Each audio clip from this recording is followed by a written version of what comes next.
Welcome back to my channel. A 4-year-old boy died yesterday after left in a locked car for several hours outside a basic school in Rollington Town, St. Andrew. According to reports, the boy and other children were transported to school by a teacher about 9 o'clock in the morning.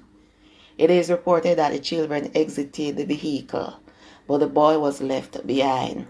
Sometime in the afternoon, the teacher discovered that the child was still in the car. The boy was taken to the Bustamante Children's Hospital, where he was pronounced dead at 3:20 p.m. This is the second such incident in a month. In January 19 to be exact, 18-month-old Shalia Dobson died at the Block River Hospital in St. Elizabeth after being left in a car for 8 hours.